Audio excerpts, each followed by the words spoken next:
You really have to hear what this team encountered. If you stay with this account, you will understand why I no longer let my daughter hike ahead of me on any trail, even in daylight, even on the easy loops with families and dogs and posted maps at the entrance. August 17, 2017. Mt. Jefferson Wilderness, Oregon's Cascade Mountains. By first light, 3 members of our 5-person field team were dead. 1 more had vanished for 9 hours before we found what was left of her, and the county report was already leaning toward exposure, panic, and a predatory animal encounter that did not match the bodies. 1 of the dead had no tearing to the throat, no feeding wounds, no crushed ribs, and yet the medical examiner would later tell me her heart had ruptured inside an intact chest. That explanation was wrong before the ink dried. What comes next is the account. My name is Caleb Mercer. I was 41 years old that summer. I worked as a wildlife officer assigned to the West Slope corridors below Mt. Jefferson, and I had 16 years of field experience in Oregon by then, most of it spent walking timberline, burn scar, and game trail in weather that turned other people around. I grew up near Detroit. My father packed mule strings for trail crews out of that country in the late 80s, and when I was 12 he took me up the Pamelia side and showed me how sound carried across the bowls below the mountain and how fast that same sound could die when the wind changed. I knew those drainages by shape and smell. I knew the fir stands that kept snow longest. I knew the meadows where elk stood in September. Nothing had ever frightened me. That changed at Mt. Jefferson Wilderness. The call came in after 2 separate hiker complaints on the same weekend. Both parties reported hearing wolves at midday above the Pamelia Lake trail, which by itself did not fit much. What got attention was the size they described. 1 man from Salem said the animal he saw through lodgepole trunks stood level with the back of his horse. A woman from Albany reported tracks wider than her open hand and said the woods went quiet before she heard her husband's name spoken from uphill in a voice that sounded close enough to touch. Her husband had been 50 yards behind her the whole time. We also had a missing person note from the week before. A solo backpacker from Eugene had failed to return on schedule. Searchers found 1 boot standing upright beside a patch of huckleberry.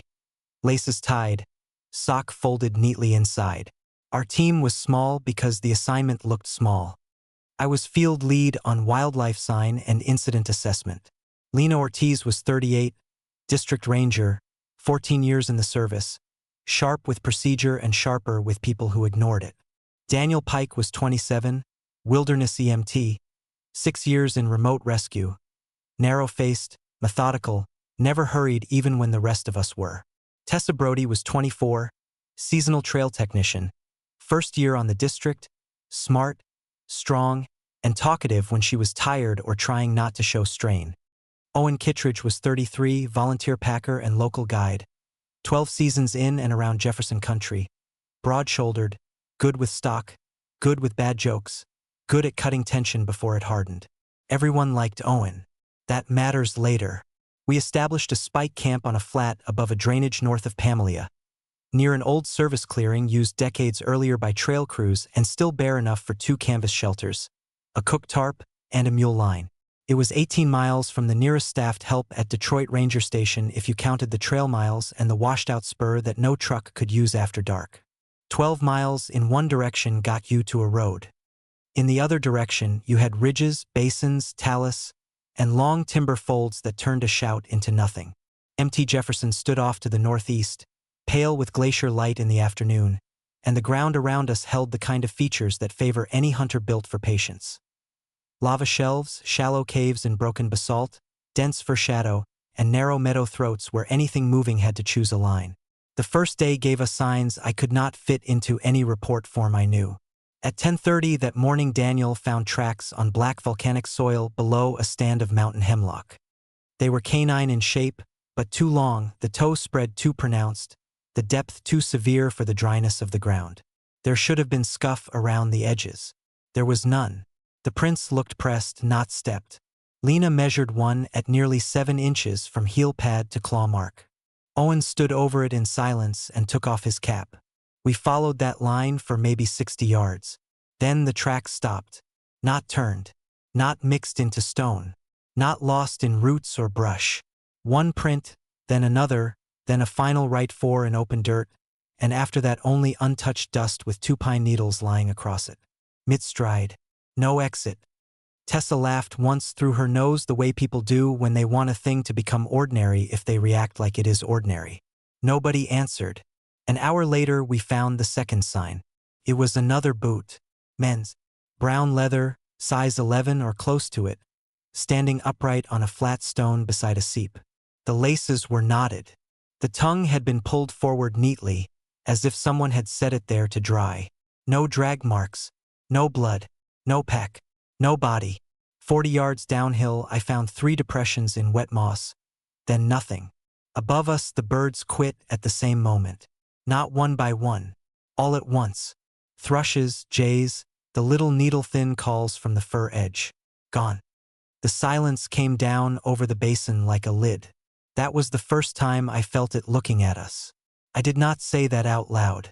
Instead I checked our radios, asked for tighter spacing, and counted resources.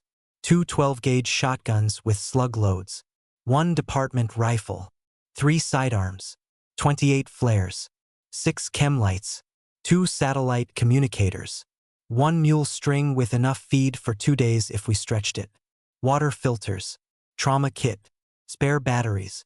We were not out there to hunt anything. We were out there to document, sign, and escort any stranded hiker out. By dusk we had turned into a group keeping inventory because inventory meant control. That first night the woods tested us. We set lights low under the tarp and kept the perimeter dark beyond the clearing. Owen tied bells to a line at knee height where the timber closed in nearest the camp. Tessa took first watch with me. She kept talking in little strips. About her brother in Bend. About the permit system. About how her mother thought all ranger work was just taking pictures of waterfalls. I was listening with half an ear when every insect sound around us cut off. The bells hung still. The mule lifted its head and showed white around the eye. Then something moved between 2 trees beyond the line. Not a shape you could hold. More the removal of darkness from one place to another. Low at first, then higher for half a second than any wolf should have risen. Tessa whispered my name. I put the thermal up. The screen fuzzed with static and flattened to gray. At the same moment both camp radios hissed and died, though their batteries had been full 20 minutes earlier. We heard Tessa's voice from the timber on our left.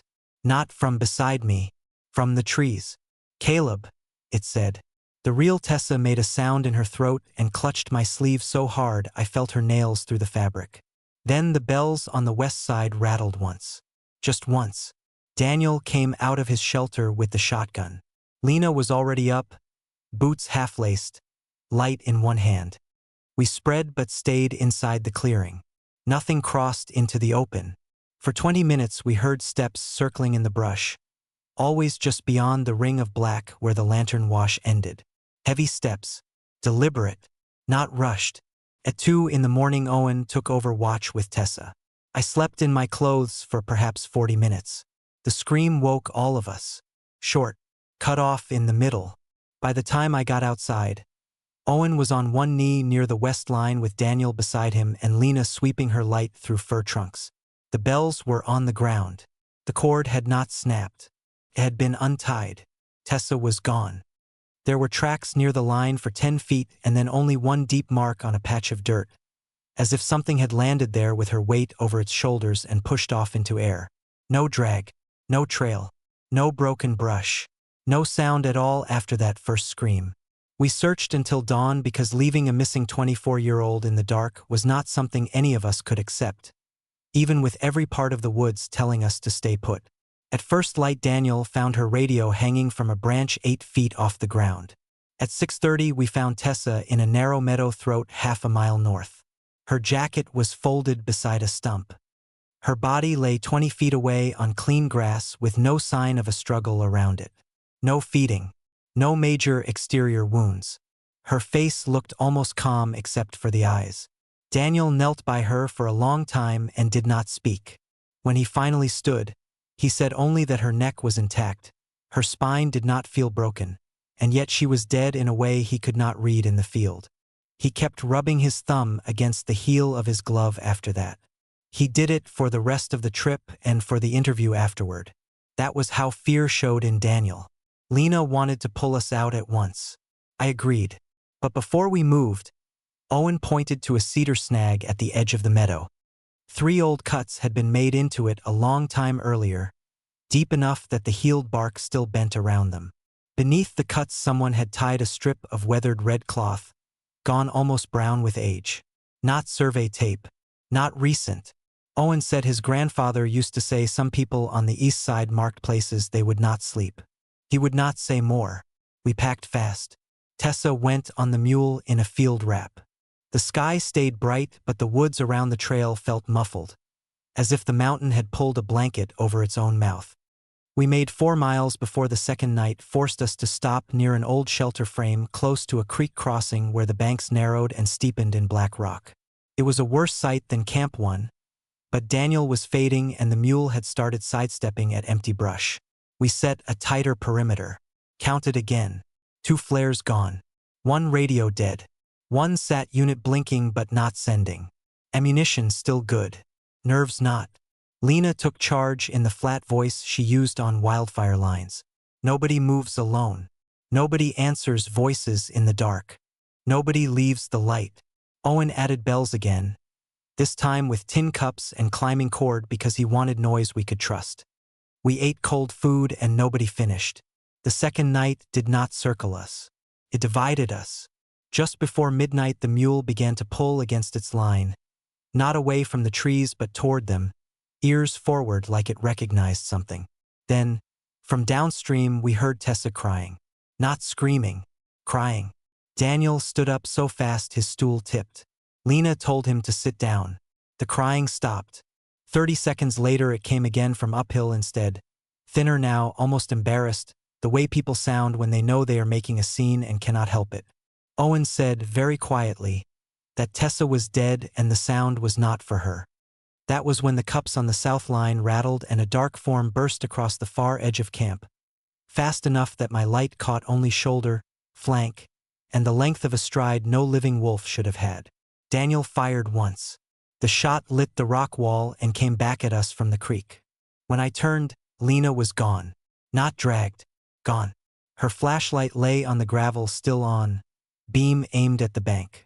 We found her 50 yards downstream wedged between 2 boulders where no animal could have carried her without leaving blood on stone. There was no blood on stone. Her mouth was open. Her face had gone gray already. Daniel started compressions, then stopped after 2 tries because he felt the chest shift wrong beneath his palms. He sat back and looked at me. I remember the creek making a small clean sound beside us, like glasses touching at a dinner table. That left 3. We did not sleep after that. At dawn we forced the SAT unit to send from a ridge shoulder, though the message log later showed the timestamp nearly an hour later than when I keyed it.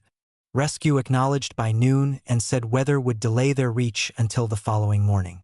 We had 1 more day and 1 more night between us and outside help. On that 3rd day Owen found the old record that convinced me this was not an isolated attack. Inside the shelter frame, tucked up in a split beam under mouse droppings and rot, there was a rusted coffee tin with waxed paper inside.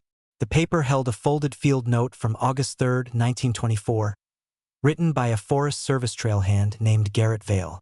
Most of it had blurred, but 1 line remained clear enough to read. If the timber goes still, do not answer when it calls from the wrong distance. Takes the one that answers. There was another line lower down. Boots set straight by the draw again. Owen handed the page to me without a word. That was the moment the case stopped being animal management and turned into something older than agencies, older than maps, older than any clean category we used to keep our reports neat. By late afternoon we spoke with a Warm Springs elder over the ridge radio after Owen found 1 frequency that would carry. Lena had known him from a burn planning meeting the year before. His name was Raymond Suppa. He listened to what little I dared say, then asked only 1 question. Had the woods gone silent before each loss? When I said yes, he was quiet for several seconds. Then he told me there were places on that mountain where people were taught not to camp, not to whistle, and never to answer a voice that called them by name from brush or stone after the living sounds had stopped. He said if it marked 1 person, it kept testing the edge of that person until either the person answered or someone else answered for them. He told us to keep our eyes low if it came near. Do not follow it uphill. Do not take back what it sets out for you. And if it used the voice of someone you loved, let that voice go. We held onto those rules because there was nothing else left to hold. The third night came on wet. Rain worked through the fir needles in long fine lines and turned the ash around our little fire ring to paste. We had one shotgun with 6 slugs left close at hand, one sidearm on Daniel, my rifle, 9 flares, and the creek at our back. Owen sat beside me under the tarp edge, shoulders touching mine once in a while when he shifted. He said we would laugh about all of it in a month if we got out. Then he said he was sorry about Tessa, though none of it had been his fault. That was Owen. He carried weight that belonged to the whole group and treated it like it was his own pack. The silence hit at 1:13 a.m. Rain still fell, but everything alive under it stopped. Daniel lifted his head first. His lips had gone colorless. From the timber beyond the mule line came a soft tapping, like claws against wood one at a time. Then my mother's voice said my name. My mother had been dead 7 years. I looked at the ground. That saved my life. Owen looked up. The line snapped hard to the left. The mule kicked and went down. I threw a flare, and in that red wash I saw it more clearly than at any other point before or after. It rose out of the trees in pieces the mind keeps failing to join. A head too long and too narrow through the muzzle for any wolf I knew. Shoulders high enough to clear Owen by a full foot when it lifted. Forelimbs that hit the ground and then seemed to gather under it as though it could choose between running low and coming up near man height for an instant at a time. Wet fur dark as bark with silver showing at the tips. A shine pale, not yellow. It crossed 15 feet of mud without leaving one mark I could find later. Owen fired both barrels of the shotgun, and I know at least one slug hit because the shape rocked sideways and made a sound I have never heard from any living thing in the Cascades. Not pain. Anger, maybe. Recognition, maybe. Daniel fired his sidearm toward the creek and shouted for Owen to get back. The thing did not come for me. It came for Owen because Owen had answered me half a second before, shouting my name into the dark where my mother's voice had used it first. It hit him low, then high, fast enough that my brain kept separating the impacts into 2 animals, though there was only one. Owen went down beside the mule line. I was on him with the rifle before I understood I was moving. Daniel hauled at my jacket and missed. I saw Owen's face once in the flare light. Not pleading, just shocked, as if the hardest part for him was that he had not seen the angle in time. Then the timber swallowed both of them. Not dragged through brush. Taken into black in 3 strides. I fired until the rifle clicked empty. Daniel dragged me backward across the mud while I fought him like a fool. When the last flare burned down, we heard Owen's voice from the trees. "Caleb," it said. Daniel put both hands over my mouth and kept them there until the voice stopped. Rescue reached us at 8:40 the next morning with 2 deputies and a volunteer team. They found Owen's body a 1/4 mile upslope in a fern pocket under basalt overhang. His coat was laid over a log 5 feet away. The medical examiner later said the cause of death could not be matched to bear, cougar, wolf, fall, firearm, or blunt force trauma in any ordinary sense.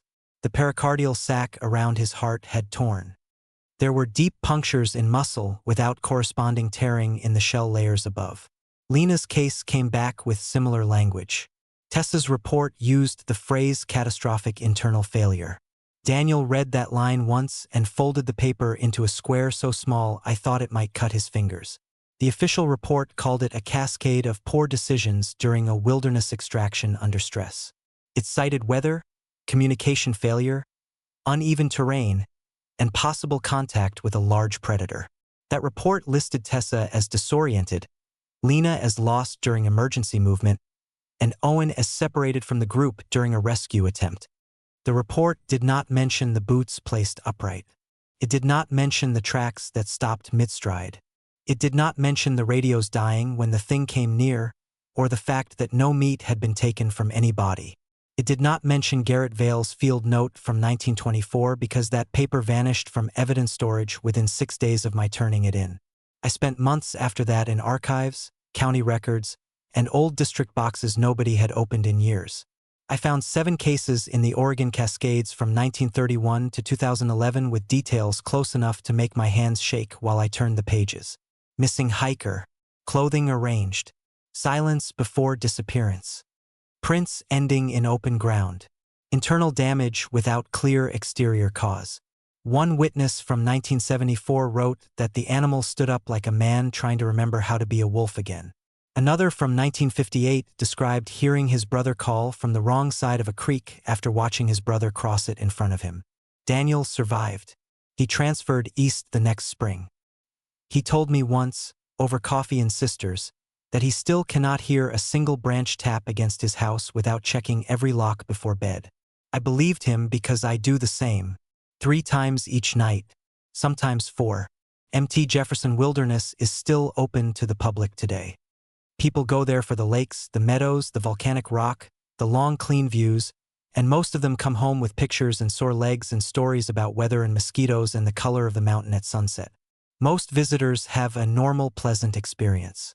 But some nights, when the wind drops out all at once and the living sounds go flat in the timber, when you hear a voice carrying from the wrong distance after the woods have gone silent, the pattern starts again. Nobody connects those cases because each one can be buried under a reasonable line in a report, and a family that wants the pain to end somewhere it can be named. If you camp in that country and the trees around you go still, keep your eyes on the ground. Do not answer when something calls your name from brush, stone, or water. Do not step off the trail to retrieve a boot, a coat, or any other thing laid out as if waiting for you. If you hear the voice of someone you love, let it go. You will want to look up. You will want to answer. That is how it chooses. I survived because it let me. I survived because I kept my eyes on the ground and never answered it when it used Owen's voice. That is the part that keeps me awake at night.